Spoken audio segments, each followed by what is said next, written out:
All right, welcome back to the Talk to Me PDD podcast. I'm your host, PDD. This is my opportunity to talk about people management, leadership, productivity, sort of whatever is top of mind. So, thank you for joining me. This is episode 12. We're going to be doing a deep dive into the reading I did in July 2024. Part of my goal to read 60 books this year. So, staying on target, 5 books down in July, and go through a little bit now and talk about some takeaways and details from each of those, and hopefully you'll enjoy. So first up, I actually have some fiction for all my nonfiction haters out there. An American Marriage. Um, really enjoyed this book. Don't want to give away too much for fiction purposes, but some themes around systemic injustice and how that can come up and affect people even who've been successful or have somehow escaped parts of that. So interesting theme there. Some themes around how we have ideas of what happiness is or sort of success is, but the actual reality of what makes us happy or feel successful may be imperfect or maybe deviate from what you think is going to happen. So that made for an interesting read where you thought a particular path was where the various characters wanted to go, but they ended up being happier with something a little bit less conventional. Um, I like fiction as a people manager and a leader because it helps you get inside people's heads to understand different perspectives, diverse experiences from the inside. So I got a lot of that from this book as well. Also interesting, you can learn a lot of factual details from reading fictions based on where and when and the environment that they take place in. So, for example, in this book, there was a lot about some of the historically black universities in Atlanta, which I knew a little bit about, but I got to learn some more just in the context of this story. So, enjoyed the read. Flowed really well. Yeah, recommend it. Next up is my own book, People Management from the Ground Up. Yes, I know it's cheating a little bit to put this in as a read, but I did actually read it cover to cover this month. So mostly for editing, but also it's been a little bit of time since I finished the writing piece, which was done around January of this year. So sat on it for a little bit, came back and reflected and wanted to make sure, um, I still aligned with everything there. And this is really the book that I wrote that capture what I would have liked to know when I went through the transition from an individual contributor role into a people manager role and the developing there and all the differences that I learned about. Trying to capture that in a way that's accessible for people that are thinking about that transition or going through it as a new manager. And it's written from the perspective of somebody who does that role as opposed to a consultant or a senior leader or a owner of a business. There are lots of valid and valuable perspectives from that audience, but there's not as much written from those people who are actually going through that transition. And I wanted to write it at a period where it was still relatively fresh in my mind, because things fade with time as we get further and further away from those transition periods. So I was happy that I was able to capture it at the point when I did. Um, Talking a lot about not just the management side of things, but how to look at career progression in terms of general professional skills. There's always going to be very domain specific skills for any role, but across most knowledge work jobs, there's going to be a set of professional skills that are pretty consistent. Um, you know, Things like communication, networking, building consensus, all sorts of things that you can do, regardless of whether you're an individual contributor or a manager. And then thinking about, do you have those skills in your own role? And then as a manager, how do you use an understanding of those skills progressions to evaluate where people on your team are?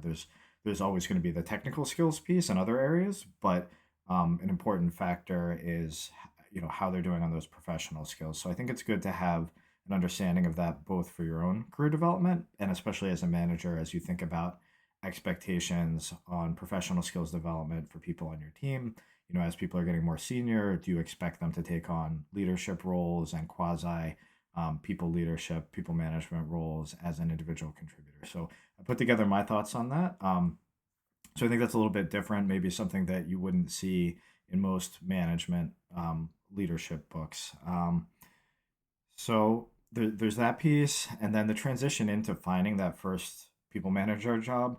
Um, there's a lot of unknowns about that. So some of it is getting your own philosophy in mind, understanding why you want to make that transition, both for yourself and so you can represent that well when you're interviewing or talking to people about finding that role. And then just some of the practical considerations that you need to go through. Just by the ratio of people managers to non people managers, there are going to be fewer of those roles. So they're competitive, and just keeping that in mind and understanding what you can do to help find those opportunities and differentiate yourself. Um, Thinking about experiences that, if you're an individual contributor aspiring to be a people manager, that you can build today. I think, one of the biggest misconceptions is that it's sort of a chicken and an egg type problem that you can't build these experiences until you're a people manager, and you can't get to be a people manager because you don't have these experiences. There's a lot of commonality and lots of ways to be a leader as an individual contributor, um, whether that's leading projects, whether that's leading virtual teams. Some organizations allow individual contributors to manage vendors. That's a great way to get some of that direct report management experience without being a full on people manager. Even things like experiences like parenting in your own life, you can translate that into many of the skills that are used in people management. So lots of different opportunities there. And then along those lines, thinking about different types of authority, and people managers obviously have direct authority in terms of a reporting hierarchy for the people they manage.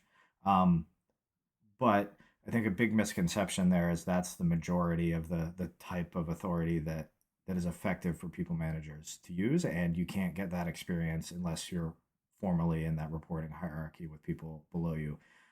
That may make sense, kind of in a situation where you have control of the consequences. I think about the expression, it's rather better to be, feared than loved, or feared than respected. And that makes sense maybe if you're a medieval warlord and there's not a competing army that your people can defect to, and you can kill or torture them if they leave. That's a pretty, compelling retention policy. That's not the situation for most people managers in the knowledge work domain. It's a competitive job market. Even when um, there are less jobs available, there's always a market for talent. So um, if you're trying to rule through fear, it's only going to get you so far. There are other opportunities for people to leave, and there's not much you can do about it. So I always advocate for, building consensus, helping people understand how to move forward together, using that more indirect leadership style the majority of the time. That's something that anybody can do. You don't need to be in a reporting hierarchy to do it. So that's something that, if you're an individual contributor aspiring to a people manager role, start looking for those opportunities today.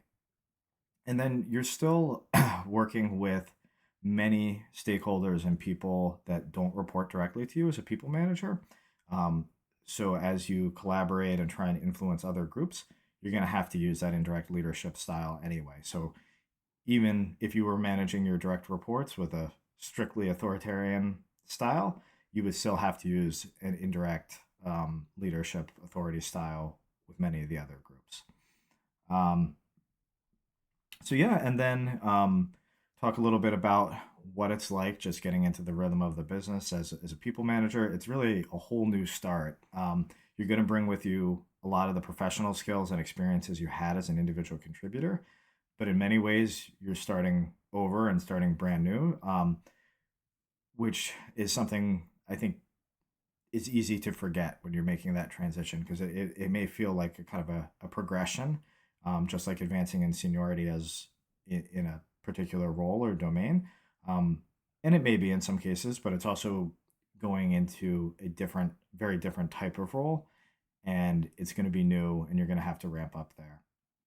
And then lastly, what does career development look like for you as a people manager? It's obviously important to serve our teams, to take the servant leader mindset. But at the same time, I think it's a mistake if we neglect our own development and our own careers. So that's something that I touch on as well.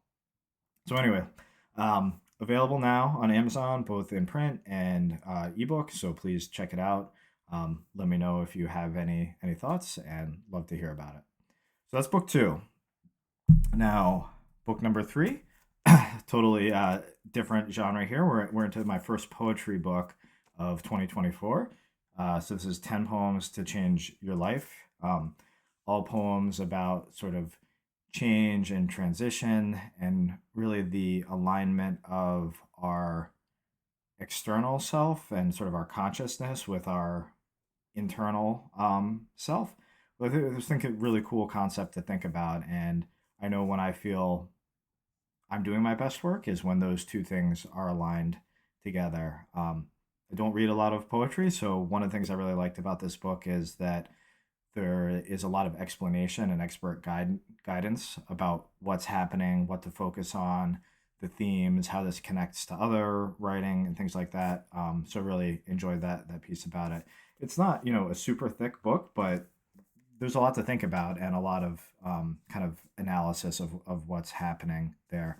Um, so my favorite one was actually the first poem in the book here. Let's see if I can find it real quick.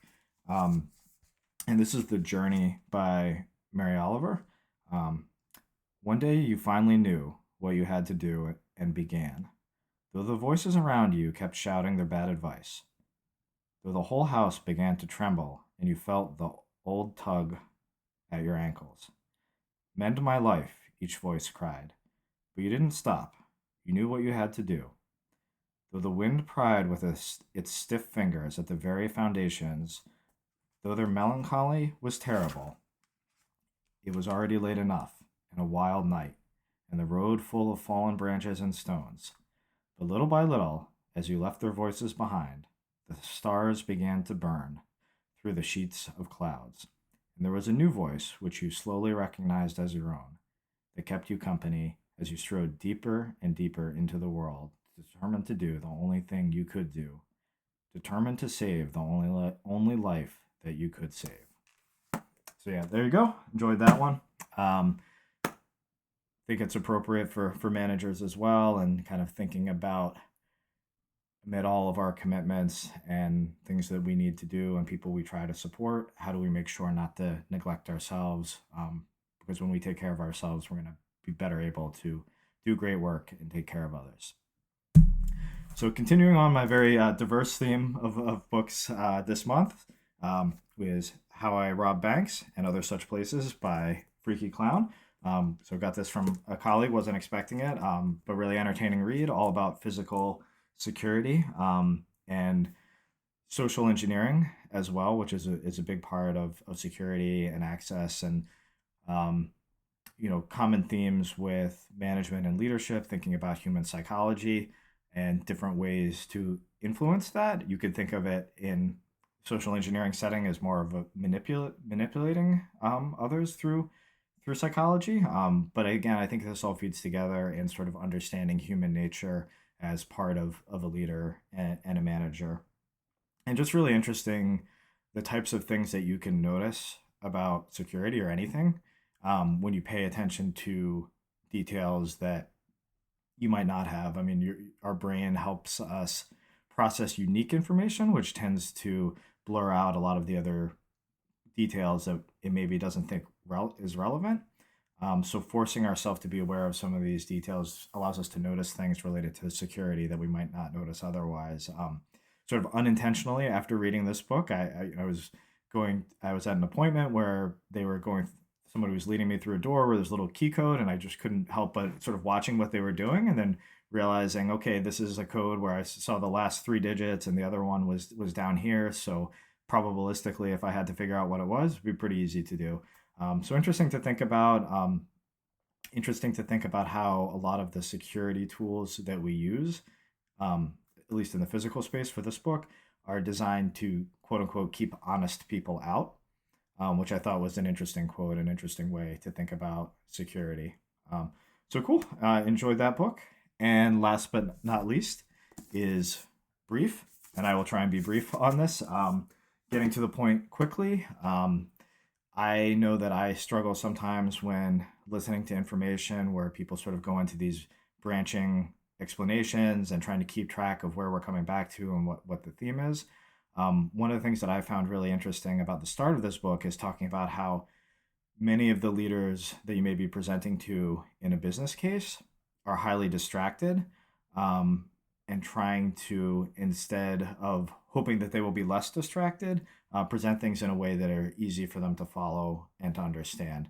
So it's a little taken aback at first, because a lot of the reading that I do in the productivity space is around avoiding distraction and being able to become a more focused person and a more focused listener. Um, so my first reaction was like, hey, why don't they just learn how to focus better? But as I got into it, it makes a lot of sense. We can't expect other people to change, and regardless of that, a lot of really valuable pieces of advice about helping our audience understand the value early on, and getting to the point quickly. So there you go. That was the five I read this month. Hopefully you'll enjoy some of them. Love to hear any comments or suggestions for reading in the future. So until next time, take care.